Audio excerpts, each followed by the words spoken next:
Good day! Paano nga ba ang tamang paraan ng pagparada ng manual na sasakyan sa flat, uphill at downhill na kalsada? Ibabahagi ko sa inyo yan in this episode of Fix It Dennis.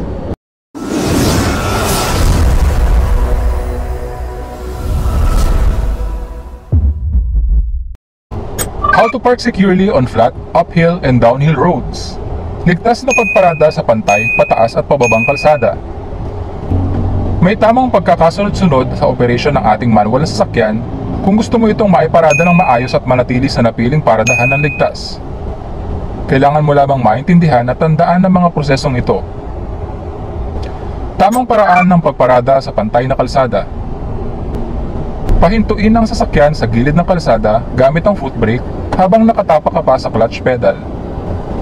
Ilipat sa neutral ang transmission at mag-handbrake.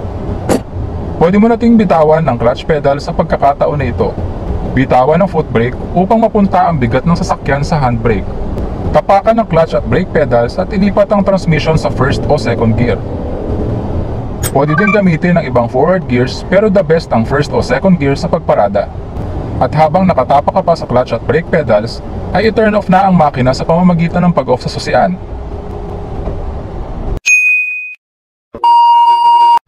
Tamang paraan ng pagparada sa pataas na kalsada.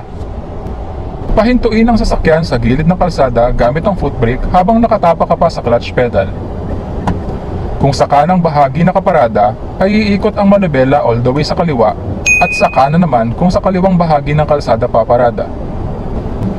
Ilipat sa neutral ang transmission at mag-handbrake. Pwede mo na ding bitawan ng clutch pedal sa pagkakataon na ito. Bitawan ang foot brake upang mapunta ang bigat ng sasakyan sa handbrake. Tapakan ang clutch at brake pedals at ilipat ang transmission sa first gear. At habang nakatapak ka pa sa clutch at brake pedals, ay i-turn off na ang makina sa pamamagitan ng pag-off sa susian. Tamang paraan ng pagparada sa pababang kalsada. Pahintuin ang sasakyan sa gilid ng kalsada gamit ang foot brake habang nakatapak ka pa sa clutch pedal.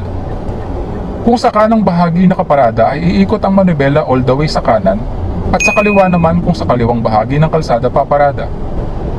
Ilipat sa neutral ang transmission at mag-handbrake. Pwede mo na ding bitawan ang clutch pedal sa pagkakataon na ito. Bitawan ang foot brake upang mapunta ang bigat ng sasakyan sa handbrake. Tapakan ang clutch at brake pedals at ilipat ang transmission sa reverse gear. At habang nakatapak ka pa sa clutch at brake pedals, ay i-turn off na ang makina sa pamamagitan ng pag-off sa susian.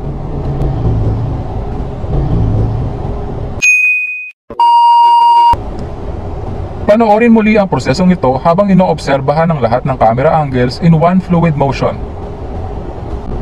Tandaan, kailangan nating ipaling ang manibela ng sasakyan sa tamang direksyon base sa kung saang side tayo ng kalsada nakaparada sa mga uphill at downhill na kalsada. Dahil ito ang magiging pinakahuling failsafe ng ating sasakyan kung sakaling magloko ang handbrake at kumawala sa gear ang ating sasakyan. Sa paraang ito ay tatama ang unahang gulong ng sasakyan sa curb o sa gutter ng kalsada at di nagagalaw pa ang ating sasakyan na maaaring pagmulan pa ng disgrasya. Unang proseso din ito na dapat gawin pagkaparada upang maiwasan na nakapatay na ang makina bago pa natin iikot ang manubela. Importante din na malipat natin sa neutral ang transmission bago mag-handbrake upang mailagay natin ang bigat ng sasakyan sa handbrake habang unti-unting binibitawan ng brake pedals. Paalala lamang na mag-apply lamang ng tamang lakas sa paghila ng handbrake upang maiwasan ang overstretching ng cable nito at kung umusog pa din ang sasakyan kahit naka-handbrake na ay dagdagan pa ang paghila sa handbrake hanggang di na gumalaw ang sasakyan. Kung sakaling gumalaw pa din ang sasakyan kahit sagad na ang pagkakahila sa handbrake ay kailangan na itong i-adjust o ipagawa.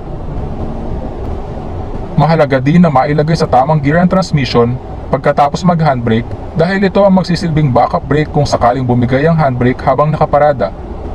Tandaan lamang na ilagay sa first gear kung uphill at sa reverse kung downhill dahil di makaka-atras ang sasakyan sa first gear at di naman makakaabante sa reverse gear. Huwag ding bibitawan ng clutch pedal hanggat di pa nakapatay ang makina ng sasakyan upang maiwasan ang panginginig ng makina ng sasakyan at aksidenteng mamatayan ng makina. Makakatulong din kung maglalagay ng kalso sa gulong kung meron ka nito o sa paligid ng inyong pinaparadahang kalsada. Huwag lamang kalimutang tanggalin ito kapag aalis na sa pagkakaparada.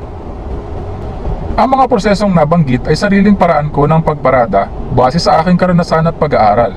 At nais ko itong maibahagi sa inyo upang maging ligtas din ang inyong sasakyan at iba pang sasakyan at pedestrian sa paligid nito, saan man o anumang klase ng kalsada ang inyong paparadahan. Palaging tandaan na walang sino man ang pinanganak na magaling. Kailangan natin ng sapat na panahon at pagsasanay upang maging magaling tayo sa anumang bagay.